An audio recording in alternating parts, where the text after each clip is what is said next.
우리 하나님의 말씀은 사도행전 9장입니다.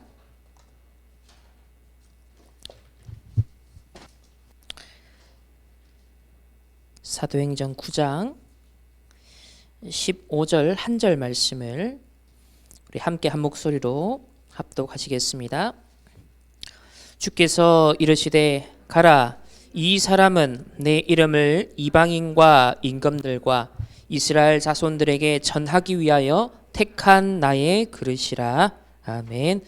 오늘 하나님이 바울을 부르신 것처럼 여러분을 부르신 줄 믿습니다. 우리 지난주에 이어서 오늘 또 윤지 통해서 우리 나연이 통해서 지금 주식 시장과 사람들이 또 영끌, 비투 이게 어떤 상황인지를 조금 더 우리가 피부에 와닿는 또 얘기를 들을 수 있었어요. 그래서 저는 참 감사한 건 우리 작년에 그리스도인의 재정 원칙이라는 우리 성경적 우리 경제관에 대한 이게 정확한 딱 이게 틀이 딱 생겨나니까 어떤 것을 미리 보고 또 분별하고 또 우리가 전도자로서 대비해야 되는가에 대한 답들을 얻을 수 있어서 너무 감사했고요. 그래서 책 한 권도 절대 우연이 없이 하나님은 미리 모든 걸 보게 하시고 대비할 수 있는 참 이런 축복을 누리게 하시는데, 여러분들도 하나님이 미리 지어주시고 미리 보여주시고 미리 알려주시는 그 절대의 길을 갈 수 있는 그런 영적 상태로 오늘도 예배를 통해 응답받길 바랍니다. 오늘 세 번째는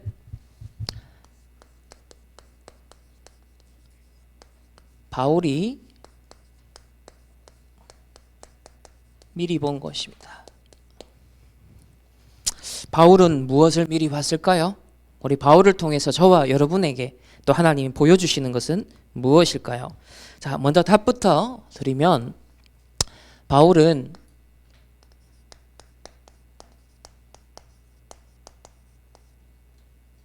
재창조의 비밀을 다 가지고 있었습니다. 본인도 그걸 경험했고 가는 모든 현장에서 이 재창조의 역사를 일으키는 주역이 되었습니다. 자, 우리 3월 한 달 동안 모든 말씀을 통해서 하시는 게 뭐냐면, 지금 전체 시간표가 그런데요, 결국은 여러분에게 정확한 언약이 각인되면 어떻게 되죠? 반드시 성취가 되겠죠. 그래서 지금 신명기 말씀을 통하여서 가나안 정복하기 전에 마지막으로 전체 정리하는 시간표를 우리 허락하셨다 했고요.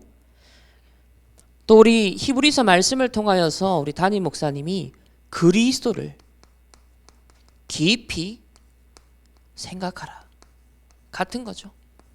하나님 주신 말씀의 흐름을 깊이 인지하고 깊이 되새겨라, 지금 그 얘기를 하시는 겁니다. 하나님 자녀는요, 여러분 다 하나님 자녀죠. 하나님의 자녀는 오직 유일성 재창조의 응답이 그야말로 OUR, Only, Uniqueness, Recreation, 이게 이 응답이 특별한 게 아니라 당연하고 필연적이고 절대적인 겁니다. 마땅히 여러분이 받아 누릴 수 있는 자격이 있습니다. 대부분의 성경 속 이 응답들을 오늘날 많은 크리스천들이 심지어 우리 렘넌트들이 못 받고 있고 또 알고도 놓치고 있는 이유가 무엇일까요? 그것은 하나님이 주시는 정확한 언약의 말씀이 각인이 안 되었기 때문에 그렇다 말씀하십니다. 사실 우리가 지금 말씀이 각인 안 되게 만드는 환경적 요인이 참 많아요. 그죠? 내면적 동기도 있겠지만은 너무나 이 스마트폰과 인터넷과 이 디지털 시대의 문명 자체가 모든 조건이 분산시킵니다. 그리고 중독시킵니다. 어딘가에 딴 거에 집착하게 만드는 구조를 형성하고 있어요. 그럼 아까 표현도 했지만은 주식도 마찬가지예요. 저도 작년에 한 3개월 정도 해봤거든요. 많은 금액은 아니었지만 좀 해보니까 사람 심리라는 건 그 자기 것 조금 들어간 걸요, 진짜 그걸요 계속 수시로 확인하게 돼요. 그래서 이거 아니겠다, 난 지금 공부도 충분히 안 한 상태에서 그냥 이거 조금 된다고, 어떨 때는 된다고 막 딴다고 빨간색 그래프 올라갔다가 파란색 그래프 여기에요 시비하는 거 진짜. 그럼 불신자는 오죽하겠냐, 정말 생을 걸겠다. 거기에 절망을 정말 철저히 하겠다 잘못하면. 그걸 정말 많이 좀 심리적으로는 제가 공감이 되더라고요. 그래서 우리는 그런 수준이 되면 안 되고요. 정말 정확한 말씀이 각인되어서 당연, 필연, 절대의 오직 유일성 재창조의 응답을 우리는 딱 손에 쥘 수 있는 그런 증인들로 서야겠습니다. 자, 그러면 우리 렘넌트들이 왜 정확한 말씀이 잘 각인되지 않느냐? 저는 어젯밤에 묵상하고 질문하는 중에 이 말씀 기억났어요. 씨 뿌리는 비유의 말씀이에요. 마가복음 이제 4장에 나오는 말씀인데요. 마가복음 4장을 한번 찾아볼까요? 아마 지금 아까 그 포럼을 나누었던 것과 현 세태가 참 맞아떨어지는 말씀인데요. 마가복음 4장 우리 14절에 보면은 마가복음 씨 뿌리는 비유는 한마디로 무슨 비유죠? 말씀을 뿌리는 비유라고 그랬습니다. 그런데 자, 첫 번째로 4장 15절을 보면 어떤 밭이 나오죠? 길에 씨앗이 뿌려진 것이 나옵니다. 그러면서 사단이 즉시 와서 말씀을 빼앗는 거다. 자, 길에 뿌려진 것은 사단이 즉시 말씀을 빼앗는 거라고 그랬습니다. 그러니까 말씀 듣는 자리에 있어도 말씀이 즉시 증발하는 거예요. 그러니까 절대 각인될 수 없는 거죠. 그러니까 우리가 먼 산 보고 멍 때리고 딴짓하고 이런 공부 시간에 수업 시간에 선생님 말 안 듣고 똑같은 겁니다. 성적이 절대 나올 수 없죠. 하나님 말씀 듣는 자리에 앉아 있어도 생각과 마음이 빼앗겨 있어요. 다른 거 생각해요. 수시로 우리가 봤던 것들, 들었던 것들이요. 무의식에서는 계속 작동하는 겁니다. 우리가 의식보다 무의식이 훨씬 더 우리의 영향을 주는 지배적, 다시 말하면 영혼을 말하는 거예요. 그거는 프로이드나 융이나 이게 심리학자 쓴 용어지만 사실 그 무의식 잠재의식이라는 건 정확하게는 영혼을 말하는 거예요. 정말로 그게 우리를 이렇게 지배하는데 여러분도 알다시피 뭐 하나 봤다 들었다. 신기한 건 말씀은 그게 기억이 잘 안 나는데 노래 하나 한 번 들었는데요. 거의 막 며칠 동안 되뇌이는 거예요. 그만큼 육신적으로 자극되게끔 세상은 다른 영을 받아서 그걸 잘 만든다는 얘기거든요. 그래서 길가밭에 마치 씨가 뿌려지니까 절대로 그 열매를 맺을 수 없는 각인 자체가 되지 않는 거예요. 자, 두 번째는 돌밭이 나옵니다. 자, 한번 상상해 보세요. 돌밭은 어떤 밭인지. 이 돌밭에는 이게 씨가 뿌려졌지만 어떻게죠? 뿌리가 없어서 말씀 때문에 환난과 박해가 일어나면 사실상 또 말씀이 사라진 거예요. 넘어지는 거예요. 이건 이제 뿌리가 없는 거죠. 세 번째 밭은 자, 가시밭이 나옵니다. 이 가시밭은 이렇게 설명되어 있어요. 19절에 보면은 세상의 염려와 재물의 유혹과, 자, 지금 사람들의 현 세태를 보여주죠. 세상의 염려와 이거 이렇게는 안 되겠다 싶은 거예요. 염려가 딱 들어온 거예요. 공포가 딱 들어온 거예요. 두려움이 온 거예요. 그러니까 이게 동기로 촉발이 돼서 움직여지기 시작하는 겁니다. 평안과 감사와 뭐 언약, 비전 이런 데서 촉발되는 게 아니라 이거 안 하면 안 된다라는 것 때문에 움직여지는 거예요. 그래서 세상 염려와 재물의 유혹과 기타 욕심, 다른 동기, 상처, 자, 이런 것들이 들어온 겁니다. 이래서 말씀을 막아서 결실하지 못하게 되는 자다. 그러니까 다른 동기가 있는 거예요. 다른 욕심이 있는 거예요. 다른 상처가 딱 자리를 잡고 있는 거예요. 그래야 되니까는 이게 실제로 체질이 안 되는 겁니다. 다른 체질이 나를 움직이는 거예요. 다른 생각과 마음에 빼앗기고 있는 겁니다. 그러니까 말씀이 결실하지 못하게 된다라 합니다. 네 번째, 오늘 저와 여러분의 좋은 밭으로 하나님의 정확한 언약의 말씀이 각인 뿌리 체질을 되어줄 수밖에 없는 좋은 밭이 되길 원합니다. 이 좋은 밭은 말씀을 받고 듣고 받아서, 그러니까 들을 뿐만 아니라 뭘요? 받는 거예요. 이런 표현을 잘 보세요. 말씀을 듣고 듣는 것으로 끝나지 않죠. 뭘 한다? 여러분이 받는 겁니다. 말씀을 받아들이는 거예요. 말씀을 듣고 받는 자는 뭐다? 30배, 60배, 100배의 결실을 맺는다. 그래서 오늘 저와 여러분이 이 말씀, 정확한 언약이 각인돼야 된다. 신명기 시간표를 주신다. 예수를 깊이 생각하라. 이게 전부 다 우리의 영적 상태를 옥토와 같은 영적 상태를 준비하라 하는 것을 말합니다. 자, 두 번째는 결국은 여러분 각인된 대로 뭐가 오죠? 응답이 옵니다. 뿌리 내린 대로 열매를 맺죠. 결국은 체질이 된 대로 우리의 삶, 운명이 결정이 됩니다. 여러분 쓰레기통이 있잖아요. 집이든 밖이든 쓰레기통에는 뭐만 버리게 되어 있죠? 쓰레기를 버리게 되어 있어요. 거기에다가 내가 좋아하는 맛있는 아끼는 음식을 보관합니까? 절대 그런 일이 없잖아요. 여러분 집에 있는 쓰레기통에다가 맛있는 음식을 그거 보관합니까? 절대 그런 일이 없죠. 쓰레기통에는 쓰레기만 버리게 되어 있어요. 자, 저금통에는 뭘 저장하겠죠? 돈을 저장할 거예요. 다 용도가 있다는 거예요. 본질이 있다는 거예요. 목적이 있다는 거예요. 근데 오늘날 사람들은 이거 다 거꾸로 하고 있습니다.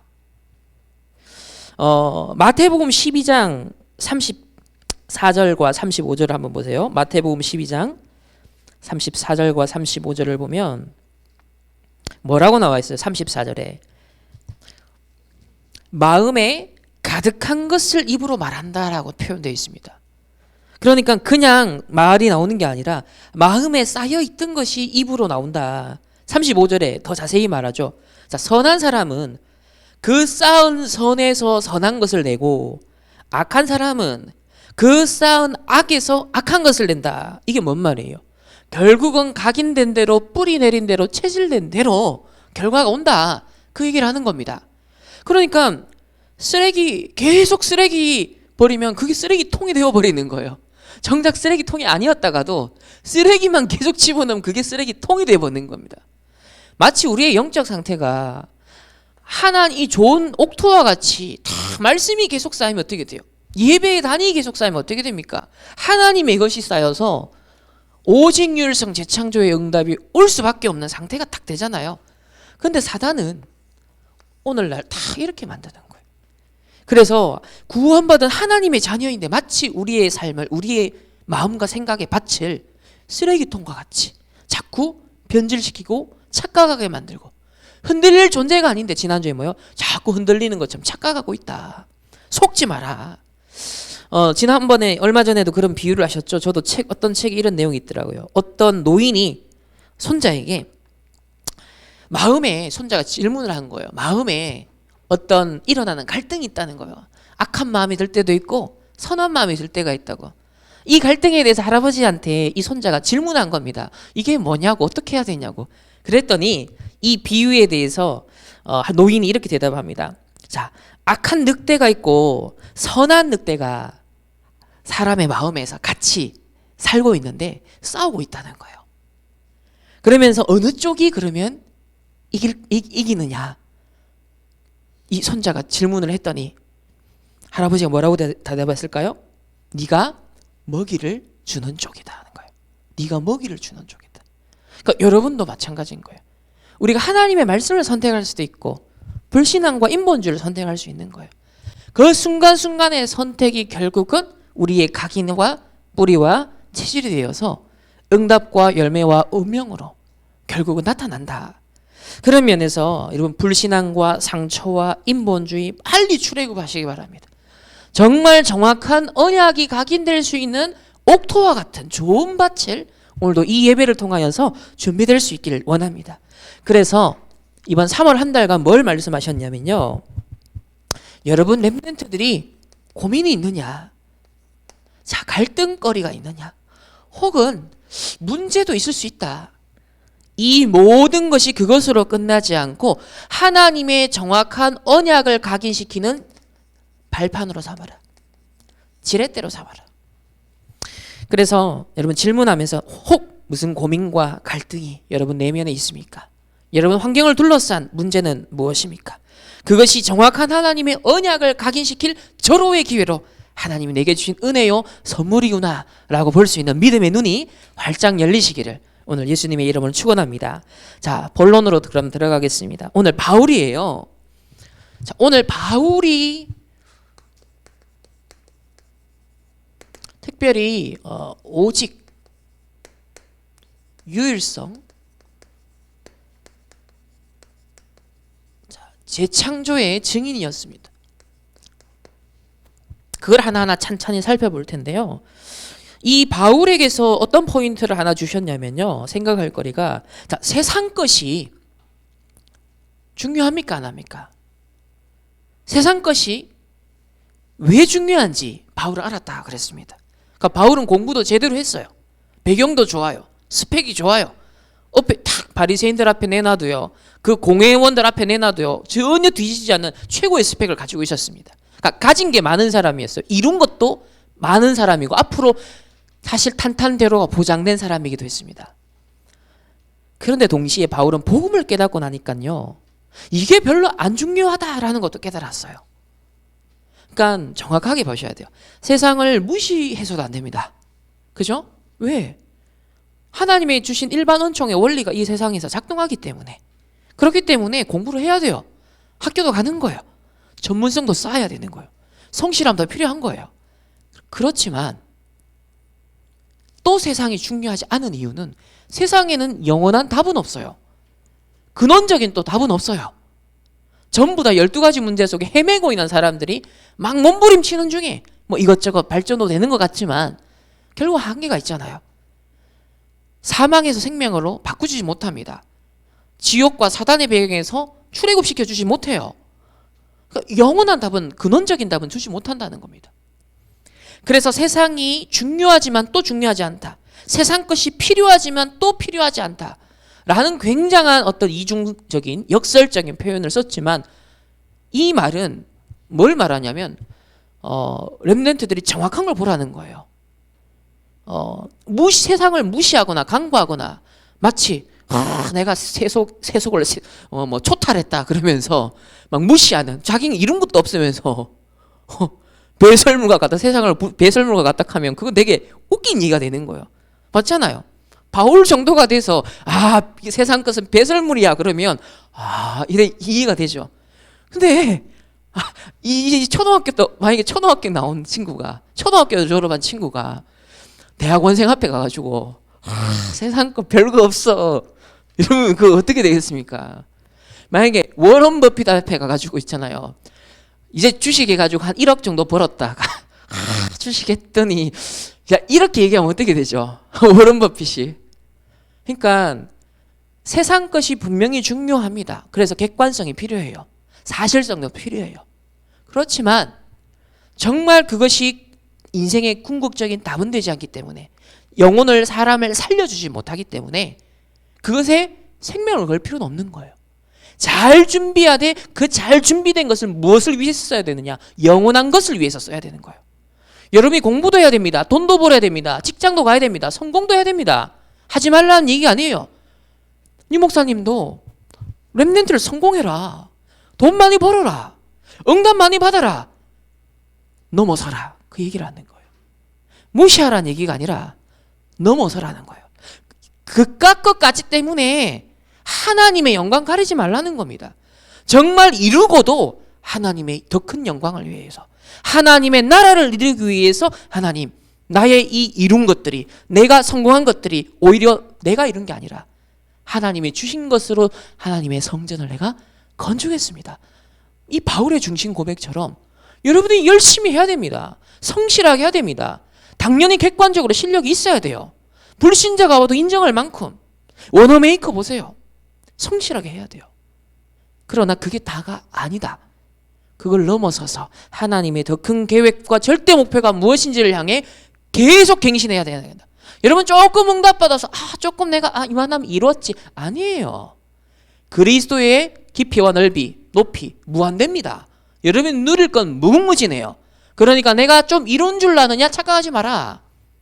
무한대로 하나님. 그래서 이 바울은 그리스도께 잡힌 반, 그리스도를 향해서 내 표대를 향해서 달려간다. 하늘 보좌의 축복을 향해서 내가 달려간다. 이룬 것도 아니다. 엄청 이루고 난 다음에 바울이 난 아직 이룬 게 아니다.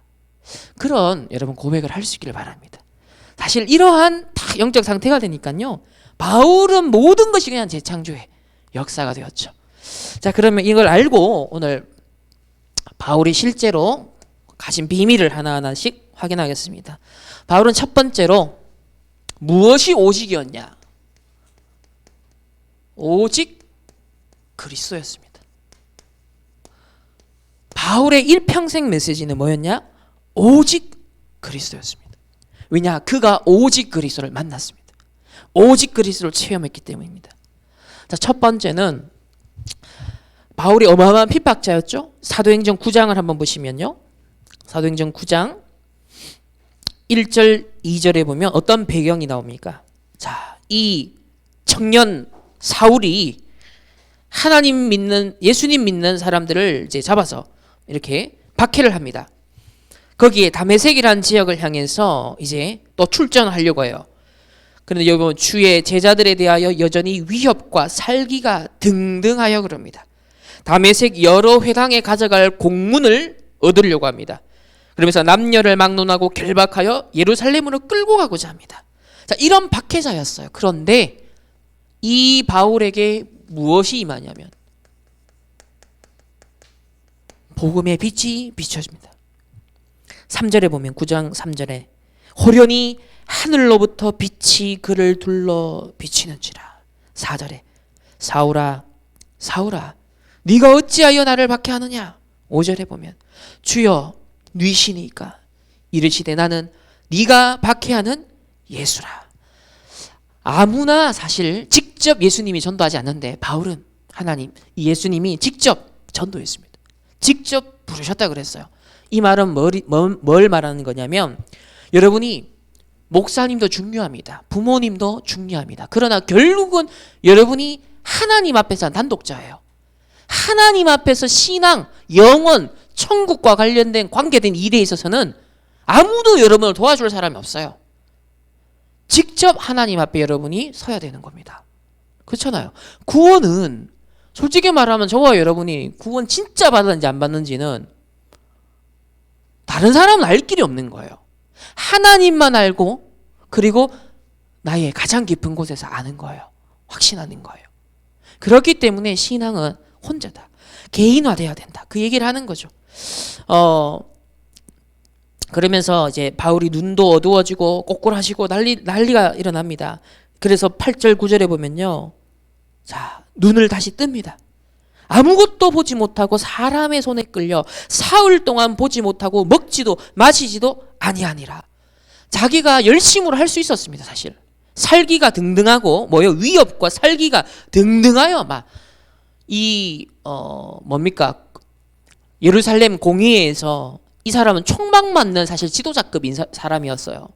그러니까 스펙을 지금 쌓는 거거든요. 이게 사람 예수 믿는 사람 잡아들이면 자기 스펙을 쌓는 거 이게. 그러니까 열심으로 도전을 했던 사람인데 지금 어떤 상태? 무능한 상태가 된 거예요. 여러분, 그리스도의 복음의 빛이 비춰지면 무엇이 발견되냐면 나는 절대 불가능하구나. 일단 여러분 이게 발견돼야 돼요. 나는 희망이 없구나. 나는 절대 무능, 절대 부패. 하나님 떠난 모든 인간이 전적 부패 속에 있구나. 그러니까 나로서는 안 된다는 걸 봐야 돼요. 바울은 자기가 할 수 있다 생각했거든요. 그러니까 이게 깨진 거예요. 눈도 어두워지고요. 먹지도 마시지도 못하는 완전히 사실 딱스탑이 된 상태는 거예요. 복음의 빛이 일단 비춰지면 내가 죄인이구나. 절대 구원받을 수 없구나. 그걸 발견하면서 참 소망이 어디 있는가? 그걸 더듬기 시작하는 거예요. 하나님을 찾기 시작하는 거예요. 바로 이때 두 번째는 하나님이 누구를 예비했냐면 바로 제자 아나니아를 하나님이 예비하십니다. 10절에 보면 그때 이래 나옵니다. 바로 그 시간표, 그 타이밍에 다메섹에 시간이 나오고 장소가 나와요. 그때에 다메섹에 아나니아라는 제자가 있더니 주께서 환상 중에 불러 이르시되 아나니아야 하시거늘 대답하되 주여 내가 여기 있나이다 라고 그랬습니다. 그래서 12절에 보면요, 그가 아나니아라 하는 사람이 들어와서 자기에게 안수하여 다시 보게 하는 것을 보았느니라. 환상 중에 지금 아나니아도 하나님 부르셨고요, 바울도 환상 중에 아나니아가 자기에게 와서 안수하여서 다시 보게 하는 것을 미리 본 겁니다. 이게 결국은 뭐냐면 하나님의 은혜를 말하는 거예요. 하나님이요, 아나니아라는 전도자를 준비했습니다. 하나님이 여러분에게 가장 적당한 시간표에 가장 필요한 현장에서 하나님이 뭘 주신다? 은혜를 주시는 거예요. 예비된 것을 주시는 거예요. 그러니까 전에는 내가 다 할 수, 내 의지로 내가 막 도전의식을 갖고 막 하면 됐거든요. 근데 그 모든 하는 일이 뭐다? 하나님의 뜻과는 반대되는 일이었던 거예요. 그런데 복음의 빛이 딱 비춰지고 나니까 내가 할 수 없는 거구나. 그래서 하나님의 은혜를 받기 시작하는 거예요. 하나님의 예비된 현장, 예비된 시간표 속에서 인도받아 나가는 사람으로 우리가 신분 전환이 일어난 거예요. 그러니까 저와 여러분이 어떤 면에서는 복음 받기 전에, 예수님 믿기 전에 내 의지로 열심히 뭘 더 잘할 수도 있어요. 그런데 오히려 복음 받고 더 무능해지고, 복음 받고 더 게을러지고, 복음 받고 더 뭐 안 되는 것처럼 느껴지는 이유가 있어요. 왜냐하면 절대 불가능한 내가 빛이 비춰지니까 발견되어지는 거예요. 그럼 이때부터는 여러분이 어떻게 작동되는 인생이냐면 하나님이 예비한 것으로만 살아갈 수 있는 사람이 되는 거예요. 거기에 초점을 맞춰야 된다. 정확한 언약의 말씀에 딱 빛을 받으면서 살아가야 되는 그런 운명 속에 있는 사람인 거예요, 여러분.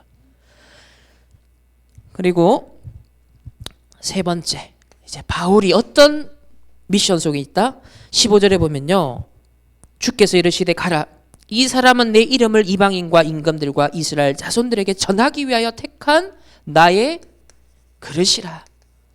하나님이 저와 여러분을 택한 나의 그릇이다 라고 오늘 말씀하십니다. 237 나라와 5천 종족과 3단체와 4차 산업에 영끌 비투하는 시대에 후유증을 대비하여 정확한 때에, 정확한 시간표에, 정확한 장소에서 아나니아가 답을 준 것처럼 여러분이 현장에 그 사람에게, 그 누군가에게, 여러분 친구들에게, 여러분 주위 사람들에게 그 아나니아와 같은 역할을 할 수 있기를 원합니다. 그래서 택한 나의 그릇으로, 전도자로 이 시대에 우리를 렘넌트로 부르셨다는 거예요. 그래서 바울은 오직 그리스도, 그리스도의 오직이 되었습니다. 두 번째로, 이래 되니까 여러분에게도 하나님 주시는 이제 축복인데요, 어떤 응답이 오냐면 그냥 만남이 아니라 당연하고 필연적이고 절대적인 이유가 있는 유일성의 만남이 다 일어나기 시작합니다. 이건 막 직접 만날 수도 있고 안 만날 수도 있는데요, 유일성의 만남이 하나님이 딱 예비시킵니다. 자, 첫 번째, 오늘 바나바가 먼저 나옵니다. 자, 사도행전 11장으로 넘어가면 바울이 이렇게 이제 9장에 예수님을 만나고, 자, 아나니아를 통하여서 함께 좀 거하면서 팀 사역을 딱 받는단 말이에요. 그러면서 이제 11장으로 넘어가면 25절, 26절, 24절에 보면은 바나바는 착한 사람이요 성령과 믿음이 충만한 사람이라 이에 큰 무리가 주께 더하여지더라. 자, 하나님이 중요하게 쓰는 제자였던, 먼저 부름받은 바나바와의 만남이 일어나는 거예요. 여러분에게 무슨 만남이 일어나? 전도자와의 만남이 일어나는 거예요. 정말 이 시대에 하나님이 부르시는 자들과의 만남을 하나님이 주신다라는 겁니다. 여기 보면은 25절에 바나바가 사울을 찾으러 다소로 가서 만남에 안디옥에 데리고 와서 둘이 교회에 1년간 모여 있어 큰 무리를 가르쳤고, 제자들이 안디옥에서 비로소 뭐라고? 그리스도인이라 일컬음을 받게 되었더라. 최초로 이 제자들이 그리스도인이다, 크리스천이다 라고 로마인들에 의해서 불려지는 그 응답이 누구어? 바울과 이 바나바의 만남을 통하여 1년간 집중적으로 함께 교회를 섬기고 사역했더니 그리스도인의 증거가 드러났다는 거예요. 이 바나바가 바울을 찾아갑니다. 그리고 팀 사역을 합니다. 그래서 같이 어디로 간다? 안디옥으로 가서 안디옥 교회, 이방인 선교회 센터가 될 이 안디옥 교회를 든든히 세우는 준비를 바나바와 사울이 하는 거예요. 그러니까 나중에 요게 기반이 되어서 안디옥 교회가 뭐가 되죠? 이방 선교회 센터가 되죠. 바울이 계속 선교 사역을 돌고 돌아서 항상 오는 센터가 있죠. 거기가 바로 안디옥 교회인 거예요. 우리도 지금 237 치유 서밋 이런 걸 놓고서 뭘 기도하고 있죠? 선교 문화 복지 센터, 안디옥 교회와 같은 준비를 우리가 하는 거야. 왜? 선교사님들이 왔다가 쉴 수도 있고 계속 순회 사역할 수도 있고 국내에 와서 훈련도 받고 또 병원 치유도 받을 수도 있고, 자, 이런 거점이 필요한데 여기 바나바와 바울이 이 안디옥 교회를 세우는 1년간의 집중, 이 팀 사역을 바나바가 했다라는 거예요. 그러니까 여러분에게 미션이 공유가 되어지고 중요한 언약이 소통되어지고 포럼이 되어지는 그런 만남의 축복을 놓고 기도하시길 바랍니다. 하나님이 그런 만남을 준비했습니다. 두 번째는 드디어 최초의 선교팀이 다 구성이 돼서 파송이 되죠. 13장으로 넘어가겠습니다. 13장 1절을 보면요, 다 같이 함께 합독하겠습니다.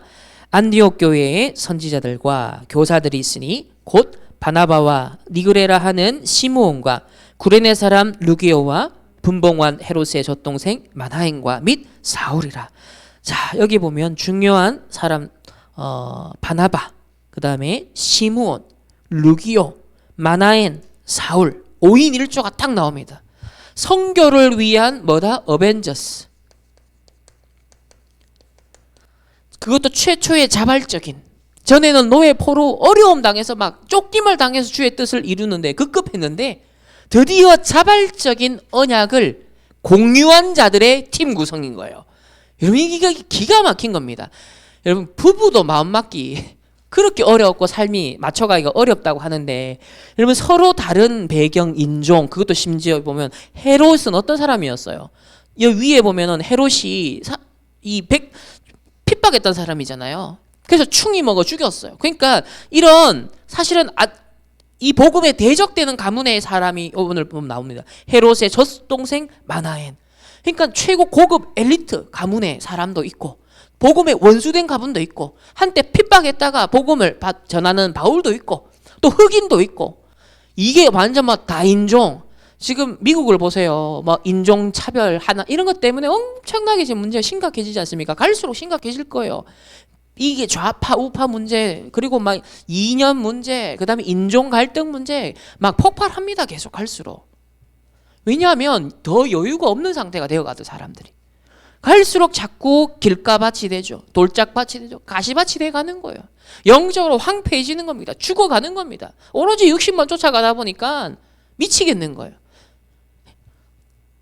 바로 그런 시대에 하나님이 선교를 위해 237 5천 종족을 위해 딱 마음이 맞는, 딱 생각이 통하는, 포럼이 통하는, 미션이 통하는 한 팀의 응답을 주셨다라는 거예요. 여러분, 이것만큼 만남의 축복이 어디 있겠습니까? 가만히 생각해 보세요. 우리 충만교회 오늘 이 자리에 함께 예배드린 여러분이 237 치유 서밋 5천 종족 북한 보고마에 반기들 사람 없잖아요. 이게 축복이라는 거예요. 이 시대에. 정말 선교팀. 세 번째는 다 이래 되니까 하나님이 또 누구와의 만남, 18장을 보세요. 18장을 보면 이 전도자 바울이, 자, 3절에서 4절을 보겠습니다. 1절부터 4절까지 한번 읽어볼게요. 시작. 그 후에 바울이 아덴을 떠나 고린도에 이르러 아굴라라 하는 본도에서 난 유대인 한 사람을 만나니 글라우디오가 모든 유대인을 명하여 로마에서 떠나라 한 고로 그가 그 안에 브리스길라와 함께 이달리아로부터 새로 온지라. 바울이 그들에게 가매 생업이 같으므로 함께 살며 일을 하니 그 생업은 천막을 만드는 것이더라. 안식일마다 바울이 회당에서 강론하고 유대인과 헬라인에게 권면하니라. 아멘. 이 바울에게 브리스길라, 아굴라, 부부를 하나님 붙여주십니다. 딱 산업인 함께 세계복음화 끝까지 로마 복음화 할 수 있는 중직자 산업인을 하나님 한 팀으로 붙여주십니다. 그래서 로마서에는 끝까지 목을 내놨다. 로마까지 같이 가면서 목을 내놓은 그런 사명자를 하나님이 붙여주시는데요. 여기에 중요한 게 있어요. 이 브리스길라 아굴라 부부는 로마에서 쫓겨난 사람들이에요. 그러니까 피난 온 사람들, 모든 것을 어떤 면에서 포기하고 절망적인 상황에서 사실 왔던 겁니다. 그런데 거기서 전도자 바울을 만난 거예요. 바울 입장에서 축복이요, 브리스길라 아굴라 입장에서도 전도자와의 만남이 최고의 축복이 되었어요. 그래서 이 한 팀이 되어서 결국은 여기 고린도 지역이잖아요. 고린도는 우상과 음란과 영적 문제가 엄청 심각한 현장인데 여기에서 무엇에 함께 올인했냐면 4절에 안식일마다 바울이 회당에서 강론하고 함께 이 복음이 전파되는 전도운동에 동참했다는 거예요. 렘넌트 운동에 동참했다는 거예요. 거기에 필요한 산업인의 역할을 또 했다는 거예요. 그래서 우리 렘넌트들은 제대로 성공하세요. 돈도 제대로 벌라니까요. 그것을 어디에 써라? 회당 운동하는데, 렘넌트 운동하는데, 교회 세우는데, 여기에 여러분 산업인, 중직자 그런 탁 쓰임받는 렘넌트, 브리스길라 아굴라 부부와 같이 끝까지 전도도와 함께 탁 로마를 보면서 거기에 쓰임받는 우리의 인생, 유일성의 만남 속에 유일성의 응답이 오게 되어졌습니다. 자, 마지막 세 번째, 바울은 또 어떤 응답이 왔습니다. 결국은 오직 그리스도 되고 유일성의 만남의 축복들이 일어나니까요, 당연히 가는 모든 곳마다 재창조의 현장이 됩니다. 오늘 여러분의 가정이, 우리 교회가, 우리 지역과 민족과 이 시대에 하나님의 재창조의 응답이 일어날 수 있도록 함께 언약 잡고 믿음의 고백을 하길 원합니다. 자, 재창조의 현장인데, 자, 첫 번째는 13장, 사도행전 13장 우리 2절과 3절입니다. 지금 최초의 선교팀이 파송을 받는 장면인데 여기에 중요한 과정이 나와요. 우리가 이제 실제로 응답받아야 되는 건데요. 13장 2절과 3절입니다. 함께 합독하겠습니다. 주를 섬겨 금식할 때 성령이 이르시되 내가 불러 시키는 일을 위하여 바나바와 사울을 따로 세우라 하시니 이에 금식하며 기도하고 두 사람에게 안수하여 보내니라. 아멘. 사도행전 1장에도요. 그리스도 하나님 나라 성령 충만 언약 잡고 오로지 기도에 힘쓰는 그 마가다락방의 현장이 있고, 사도행전 2장에 5문이 열리고 5가지 그죠? 시간표가 왔잖아요. 마찬가지로 지금 이제 237 5천 종족 로마 복음화를 향하여서 선교팀이 파송이 되는 바로 직전에 언약은 명확한 거예요. 지금 세계 복음화 언약은 명확한 거예요. 우리에게 선명한 언약은 왔어요. 지금 그러면 각인시켜야겠죠. 그러면서 해야 될 건 뭐냐면 주를 섬겨 금식할 때 성령이 일시되 뭐예요? 성령이 인도받는 거예요. 이거 금식하라는 게 포인트에 있는 게 아니라 금식도 때로는 필요한 거예요. 왜? 더 중요한 제한적 집중을 위해 필요하다면 할 필요가 있어요. 근데 포인트는 어디에 있냐면 그 금식한 거에 자기 의를 내세우는 그런 중세 어떤 영성운동이 아니라 성령 인도를 받기 위함입니다. 우리에게 이제 필요한 건 딴 게 아니에요. 중요한 선교라는 하나님의 미션이 있지만 이걸 실제 인도받아 나가는 성령 인도의 비밀이 이제 우리에게 있어야 됩니다. 재창조, 현장을 뒤바꾸고 살리고 재창조하는 역사는 어디서 촉발이 되냐면 성령 인도받는 거예요. 늘 있는 그 현장 변함없습니다. 사실은 우리에게 주위에 늘 같은 현장이 있어요. 사실 환경 다 늘 같은 현장인 거예요. 근데 뭐예요? 내 보는 눈이 다른 거예요. 인도받는 내 영적 상태가 달라지는 거예요. 그래야 되니까 성령 인도를 딱 받게 되는 겁니다. 그래서 여기도 주를 섬겨 금식할 때 성령이 이르는 것처럼 우리의 제한적 집중 속에 우리가 예배에 단을 쌓을 때, 하나님 앞에 홀로 다락방을 가질 때, 기도할 때 내가 불러 시키는 일, 딱 그게 오는 거예요. 정확한 일이 오는 거예요. 정확한 미션이 오는 겁니다. 정확한 목표가 딱 오는 거예요. 불러 시키는 일. 그러니까 아무 일이나 하는 게 아니라 지금 주식 뛰어드는 사람들은 막 뭐라도 지푸라기라도 잡는 심정으로 그냥 뛰어드는 거예요. 그게 주께서 시키는 일을 우리는 해야 되는 사람들입니다. 그래서 3절에도 보면 이에 금식하여 기도하고 두 사람에게 안수하여 이제 파송을 합니다. 자, 두 번째는 재창조의 현장이 이제 또 이 중요합니다. 16장으로 가보겠습니다. 16장에 6절과 7절과 8절 우리 10절까지 6절에서 10절까지의 말씀을 다 같이 함께 합독하겠습니다. 성령이 아시아에서 말씀을 전하지 못하게 하시거늘 그들이 부르기아와 갈라디아의 땅으로 달려가 무시아 앞에 이르러 비두니아로 가고 애쓰되 예수의 영이 허락하지 아니하시는지라. 무시아를 지나 두로아를 내려갔는데 밤에 환상이 바울에게 보이니 마게도냐 사람 하나가 서서 그에게 청하여 이르되 마게도냐로 건너와서 우리를 도우라 하거늘 바울이 그 환상을 보았을 때 우리가 곧 마게도냐를 떠나기를 힘쓰니 이는 하나님이 저 사람에게 복음을 전하라고 우리를 부르신 줄로 인정함이로라. 아멘. 오늘 여기 보면 때때로 문이 막힐 때가 있다. 내 인생에 뭔가 잘 풀리지 않은 것처럼 보이는 때가 있다. 뭔가 발전이 없는 것처럼 보이고 응답이 없는 것처럼 보이고 정체된 것처럼 보이고 왜 이렇게 답답하지?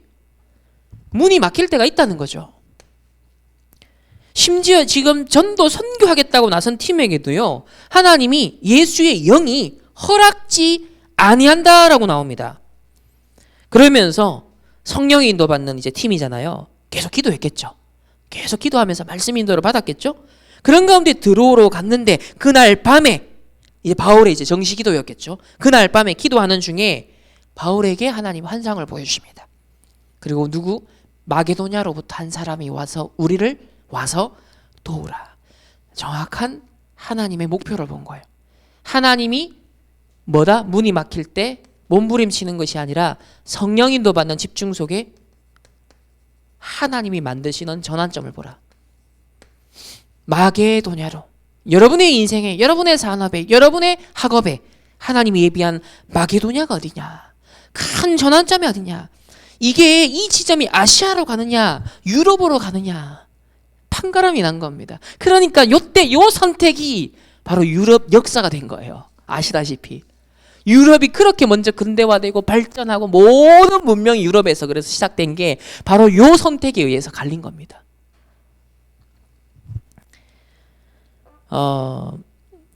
지난주에 하나님께서 이제 저에게도 일종의 마게도냐와 같은 좀 전환점의 시간표를 하나 주신 게 있었어요. 그게 뭐냐면 수요일이었는지 정확하게 날짜는 기억이 안 나는데 베드로와 같이 정말 나로서는 안 되는구나. 하나님 은혜가 필요합니다. 주님 사랑합니다. 라는 고백을 그날 또 했습니다. 그런 중에 그날 이제 나용화 교수님이 저한테 연락이 2번 왔어요. 부재중 전화가. 그래서 제가 연락을 드렸습니다. 그랬더니 대뜸 하는 얘기가 지금 개혁 공보에 자네가 지금 오랫동안 지금 3단체에 대한 글을 이제 내고 있는데 잘 보고 있다. 저는 그건 벌써 몇 년 전에 썼던 거를 한꺼번에 원고를 제가 기자한테 다 줬거든요. 그러니까 알아서 쓰라고. 계속 그 사람을 이제 쓰고 있는 거예요. 그 신문사에서는. 그러면서 한 얘기가 3단체 연구 좋다. 근데 지금 한국 교회가 엄청난 위기다. 한국이 엄청난 위기다라고 하면서 뭔 얘기를 하냐면 주체 사상 때문에 심각하다 지금. 그러니까 이분은 이제 교수로서 또 한국 교계에 또 이제 많은 것들을 보잖아요. 오랫동안 봤잖아요. 또 이분은 또 전라도 분이에요. 그럼에도 불구하고 뭐를 얘기하냐면 그리고 이제 대통령 옛날에 이제 김대중 대통령 여기 막 이런 이제 분이십니다. 근데 지금 주체 사상이 심각하다. 한국 교계와 기독교에 엄청 파고들었다. 그래서 손 목사 그 앞으로 개혁 공부나 여기에 주체 사상을 연구해서 반드시 글을 써라. 그 얘기를 다 하는 거예요. 제가 평상시였으면 보통 같았으면 그냥 뭐 그러려니 네 알겠습니다 지나갔을 겁니다. 왜냐면 지금 내가 신경 써야 될 게 다른 게 더 있기 때문에. 근데 그날은요 그게 하나님의 음성으로 들려졌던 이유가 있었습니다. 하나님이 중요한 사명을 베드로에게 주셨잖아요. 근데 혹 이분이 하시는 얘기가 미션일 수 있다. 라는 걸 열어두고 생각을 하면서 그날 기도 수첩이 뭐였는지, 그리고 또 임도수 목사님 매일 붓글씨 써서 저한테 보내주시거든요. 그날 이제 메시지를, 그러니까 이게 또 세로로 읽으니까 집중이 잘 되더라고. 왜냐, 한 글자 한 글자 읽어 봐야 돼. 뭔 말인지 보려면. 그러니까 오히려 집중이 잘 되는 거예요. 제가 몇 번 이거 참 괜찮다 생각했거든요. 근데 하필 그날이요, 레위기 말씀 19장 17절 18절 말씀인 거예요. 근데 기가 막힌 말씀이었습니다. 이거는 북한 복음화, 그리고 주체사상, 좌파 우파 사상 이런 게 빠진 사람들을 어떻게 살려야 되는가에 대한 답이 되는 말씀인 거예요. 그들이 틀린 부분을 분명히 견책하라. 그들이 범죄하고 있는 것에 대해 반드시 견책해라. 하나님의 사람들이 틀린 길을 가고 있다면 반드시 거기에 대해서 뭐해라? 견책해라.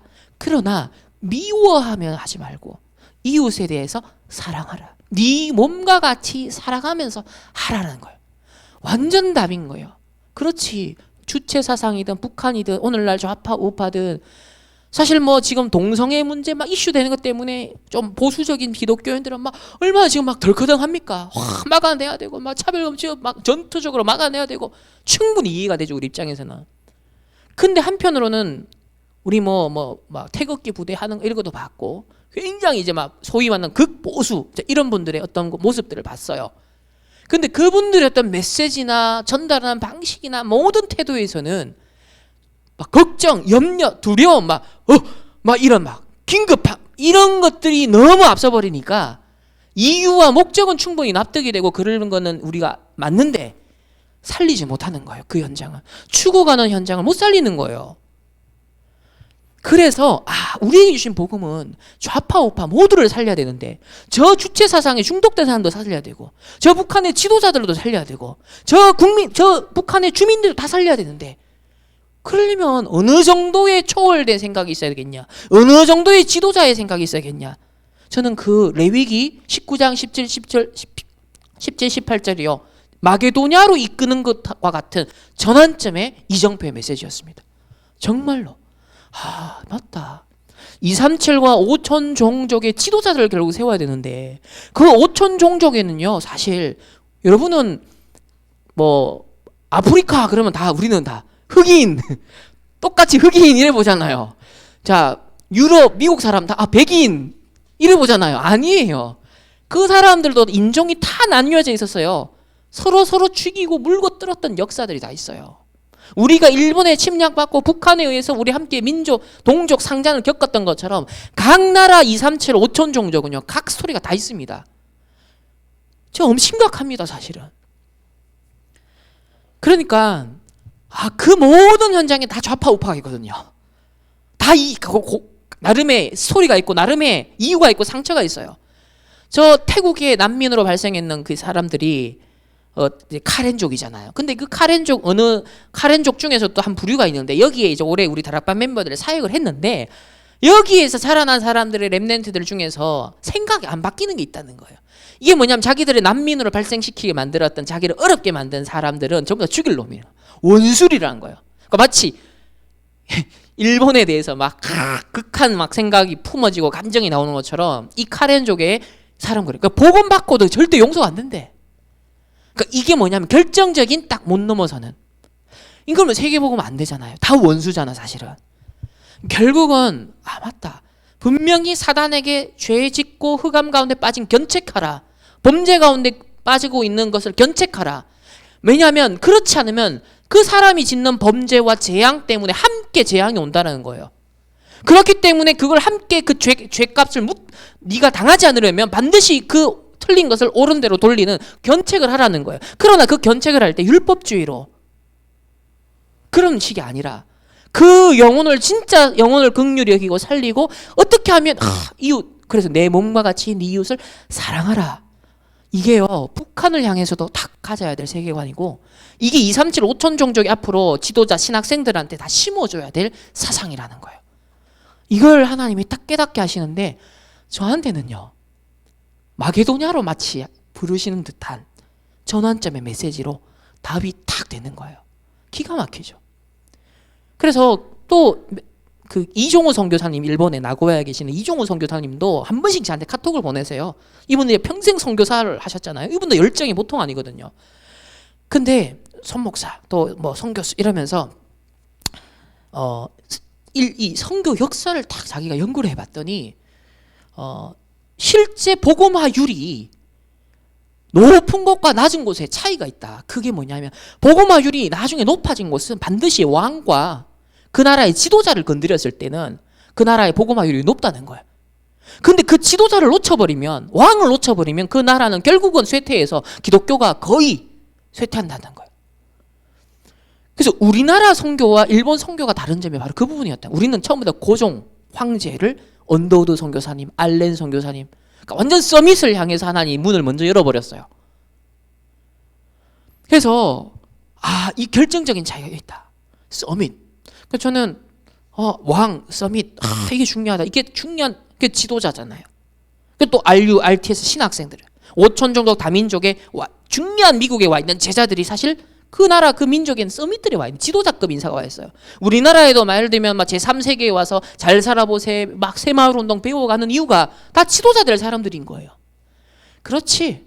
새마을운동에 한번 성공했고 효과가 있으니까 그걸 배우러 온 것처럼 지금 237 나라 5천 정도 세계복음화 저주재앙을 막으려면 이 사람들이 걸려있는 결정적인 한 수가 있는데 그거를 뚫고 갈 수 있는 복음의 비밀을 영적인 지도자들로 동서남북을 아우르는 좌파우파를 아우르는 참된 글로벌 마인드를 가진 힘있는 이 영적 지도자를 키워내야 된다. 그게 이번 주에 나홍하 교수님이 주체사상을 연구하라는 그 하나의 포인트가 이 생각까지 물고 들어가는 지금 며칠 사이에 저한테 딱 온 거예요. 저 유일성의 만남이 또 되는 거죠. 그러면서 재창조해야 되는 포인트를 하나 잡게 됐습니다. 그래서 이게 앞으로 5년 또 10년이 지나면 우리 교회도 지금 맨날 북한 복음화 담임 목사님에게 주신 마음이 있잖아요. 북한 복음화 기도하는데 저는 이렇게 지금 하나 포인트가 잡히기 시작했다라는 거예요. 그래서 문이 막히는 것 같을 때 여러분이 무너지고 힘들고 어려운 것 같은데 그때 뭐다 하나님은 중요한 전환점을 어디서 하나님 앞에서 코람대요할 때 가장 중요한 재창조의 역사가 일어납니다. 그래서 드로아의 밤을 우리에게 가질 것을 말씀하고요. 자, 세 번째는 사도행전 19장으로 보시면 19장에 1절로부터 4절까지의 말씀인데요. 5절까지의 말씀인데 다 같이 한번 읽어보겠습니다. 시작. 아볼로가 고린도에 있을 때 바울이 윗지방으로 다녀 에베소에 와서 어떤 제자들을 만나 이르되 너희가 믿을 때 성령을 받았느냐 이르되 아니라 우리는 성령이 계심도 듣지 못하였노라.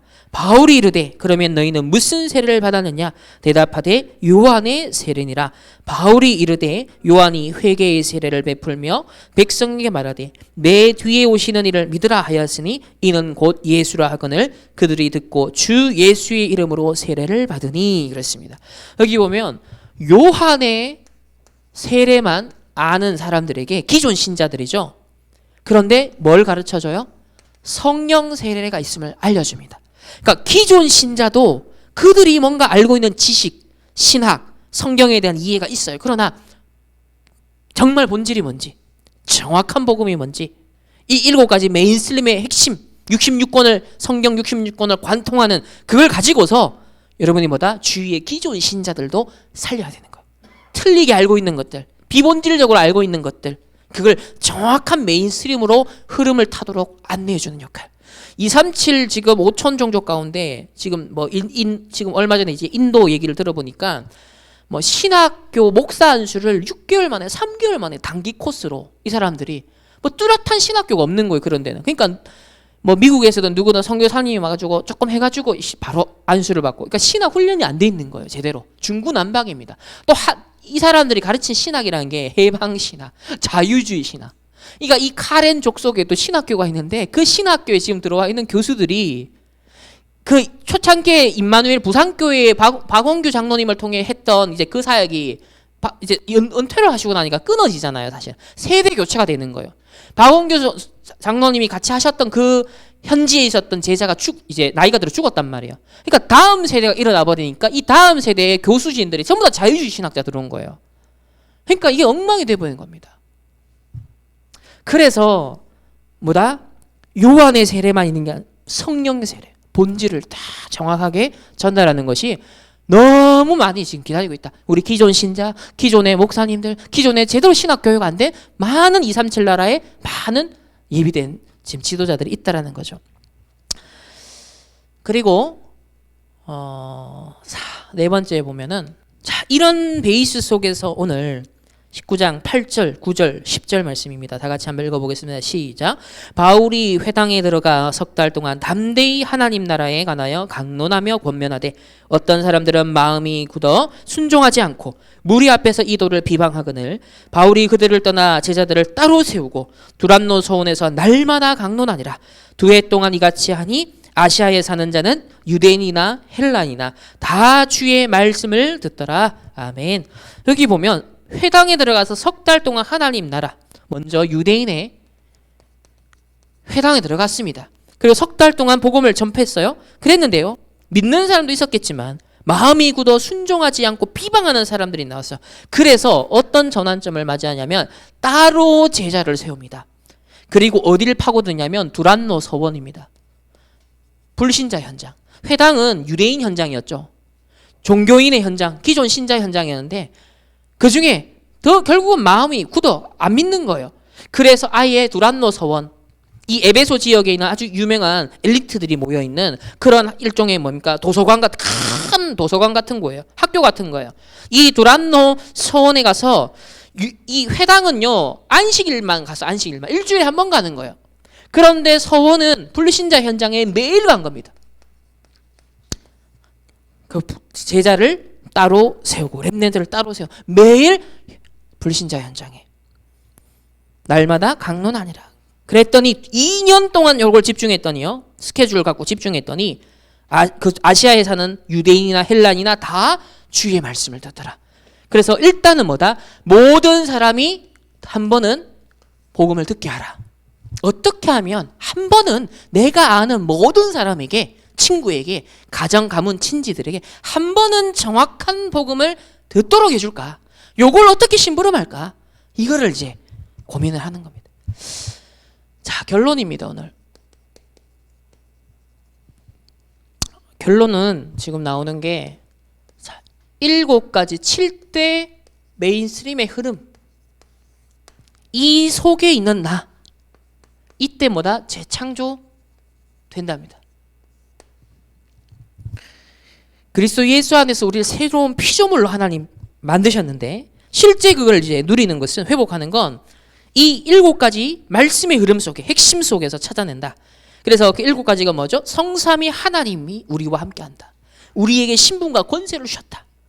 그리고 10가지 비밀, 그 다음에 지난주에 10가지 발판, 그리고 9가지 현장의 흐름을 바꾸는, 그리고 5가지 확신 가지고 모든 답들을 딱 내는 62가지의 삶으로 평생 확산되어 갈 수 있도록, 결국은 이 응답을 한꺼번에 어디서 우리는 매주 받아간다? 매일 교회에서, 강단을 통해서, 말씀의 인도를 통해서 집중하면서 이것을 하나하나 회복하는데, 오늘은 10가지 비밀입니다. 자, 첫 번째는 영적으로 독립할 수 있어야 된다. 혼자 살아남을 수 있는 영적 상태를 준비하라는 거예요.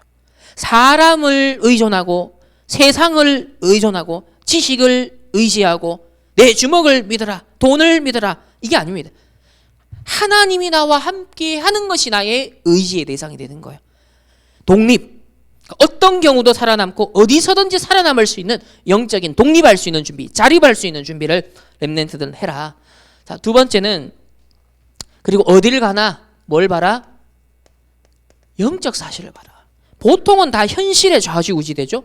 조금 객관성이 있다는 사람은 사실, 학자들, 조금 엘리트들은 사실 분별하자, 팩트 체크하라, 이러고 있어요. 근데 요즘은 가짜 뉴스가 너무 많아서 전부 다 사실을 말하는 것 같은데 숨은 동기들이 다 있어요. 진실은 딴 데 있습니다. 그러니까 다 유튜브를 통해서든, 여러분 심지어 공중파든 요즘은 전부 다 동기가 다른 데 다 있어요. 그 진실은 다른 데 있습니다. 이걸 헤아릴 수 있어야 돼요. 이제 이걸 넘어서 뭘까지 봐야 된다? 영적 사실을 봐야 된다는 거예요. 그래야 판단이 흐려지지 않고 딱 정확하게 인도를 받는다. 그래서 거품, 특히 거품 끼지 마라, 거짓말 하지 마라, 사기꾼 되지 마라. 뭐다? 가장 낮은 데서 가장 내 있는 모습 그대로 시작해라. 그리고 자세는 낮은 데서 시작하지만 의식은 어디다? 가장 높은 데서 둬라. 가장 목표는 가장 높은 곳에 서밋을 향해라. 왕들을 상대하는 것을 향해서 딱 두고 있어라. 이 영적 사실. 세 번째는 역발상. 세상에서도 이 역발상에 대해서 많이 하잖아요. 생각의 전환 이런 표현 많이 하잖아요. 이제 내 틀에 갇히지 마라. 내 수준에, 내 기준에 갇히지 말고 진짜 응답은 어디다? 주로 반대쪽에 있다. 이거는 뭐 사실 불신자들도 잘하고 있어요. 역발상. 하물며 우리가 하나님의 사람으로 하나님의 일을 함에 있어서 진짜 하나님의 절대 주권 속에 이런 역발상을 할 수 있는. 자, 네 번째는 시너지 표현하셨습니다. 시너지. 이 시너지라는 건 뭐냐면 살리는 쪽으로 결정해라. 살리는 쪽으로.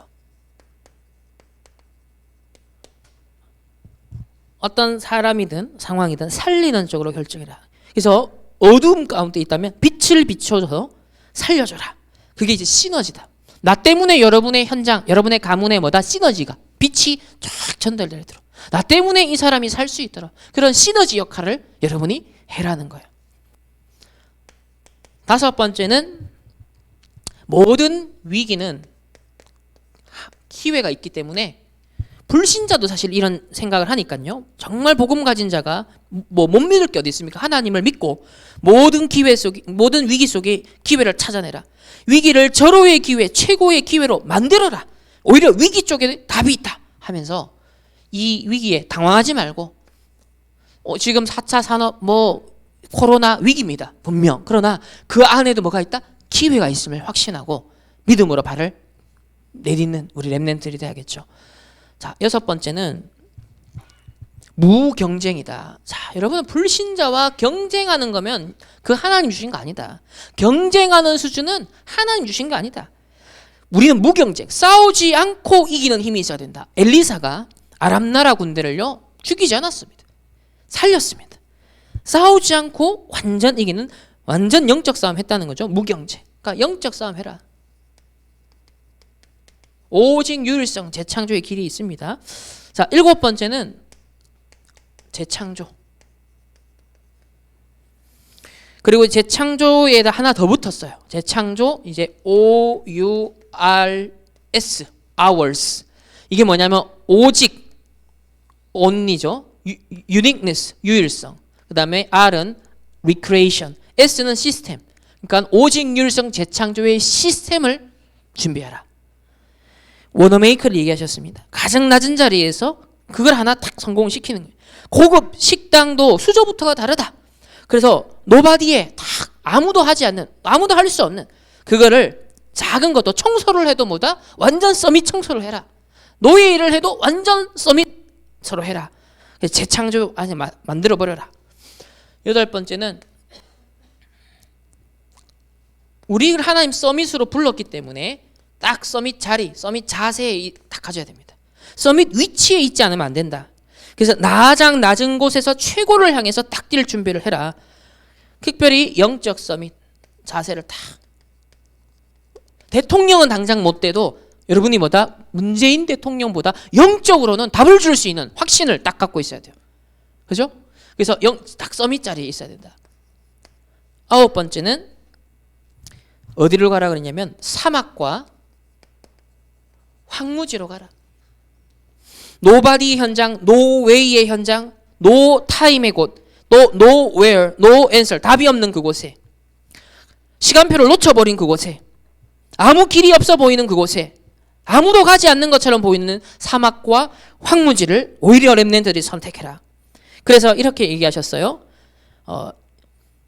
이런 현장을 살려내는 콘텐츠와 플랫폼을 준비하는데 인재 학교를 세워라. 이런 얘기를 하셨고, 그러면서 237과 치유와 서밋 성전을 준비하는 것이다. 이게 지금 이 시대에 아무도 할 수 없는, 아무도 못하는, 아무도 관심 없는 건데 복음 가진 자들만 지금 도전할 수 있는 거다. 마지막 열 번째는 하나님의 절대 언약이 뭐냐, 하나님의 절대 계획이 뭐냐. 무엇이든지 이유를 찾아내라. 그냥 하지 말고 하나님의 절대 언약과 계획에 이유를 딱 찾아내라. 그리고 움직이는 거예요. 하나님의 절대 주권 속에, 하나님의 절대 계획 속에, 하나님의 절대 언약 속에, 하나님의 절대 여정과 목표를 붙잡아라 하면서 작년 랩넌트 대회 CVDRP를 말씀했습니다. 그러면서 상대적인 것 말고 절대적인 것을 해라. 사람의 말 듣고 여론 따라서 틀린 말 듣지 마라. 하나님의 절대적인 말씀 따라 움직여라. 이게 이제 인도받는. 그러니까 이 10가지는요. 가만히 보면 뭐 이시성 씨도 4차 산업시대에 살아남기 위한 인재를 어떻게 키워야 되냐. 10가지, 8가지 뭐 키워드 주잖아요. 사람들이. 저는 기가 막히게 야 이거 4차 산업시대에 인공지능이 아무리 대두하고 인간 사회를 지배해도 야 이거 안 잘린다. 살아남는 사람이다. 이 10가지 비밀 딱 가지고 있으면 이거는 환영받을 수밖에 없고 쓸 수밖에 없는 인재인 거 이게. 조건들인 거 이게. 이게 시대에 정말 정확한 딱 답으로 하나님 주셨습니다. 자, 히브리서 4장 12절에 하나님의 말씀은 살아있고 활력이 있어 좌우의 날선 어떤 검보다도 예리하여 혼과 영과 및 관절과 골수를 찔러 쪼개게 하죠. 우리 마음을 뭐다? 감찰한다 그랬습니다. 생각과 뜻을 판단한다 그랬습니다. 디모데후서 3장 14절에 너는 배우고 확실한 이 말씀 안에 거하라. 또 디모데후서 3장 16절 17절에 모든 성경은 하나님의 감동으로 된 것으로 교훈과 책망과 바르게 함과 의로 교육하기에 유익하니 이는 하나님의 사람으로 온전하게 하여 선한 일을 행할 능력을 갖추게 함이라. 아멘. 여러분 7가지 말씀의 흐름 속에 재창조 응답에 주역되시기를 예수님의 이름으로 축원합니다. 하나님 감사합니다. 바울이 미리 본 재창조의 응답을 우리가 미리 보며 7가지 말씀의 메인스트림의 흐름 속에 재창조된 증인으로 인도하여 주옵소서. 예수 그리스도 이름으로 기도합니다. 아멘. 하나님 앞에 우리 믿음의 예물을 드립니다. 흑암 경제, 빛의 경제로 하나님 전환할 수 있는 재창조의 헌금이 될 수 있도록 축복하여 주옵소서. 7가지 메인스트림의 말씀의 인도 속에 집중 속에 하나님께서 이루시는 재창조의 응답, 오직 율성 재창조의 증인되는 우리 모든 렘넌트들과 성도님 될 수 있도록 축복하여 주옵소서. 지금은 우리 주 예수 그리스도의 은혜와 하나님의 무한한 사랑하심과 성령 하나님의 내주 인도 역사심이 재창조의 응답의 주역되기를 언약으로 붙잡는 모든 렘넌트들 주의 백성들 개인과 만남과 가정과 업과 가는 모든 현장 위에 이제로부터 영원까지 항상 함께 계실지어다. 아멘.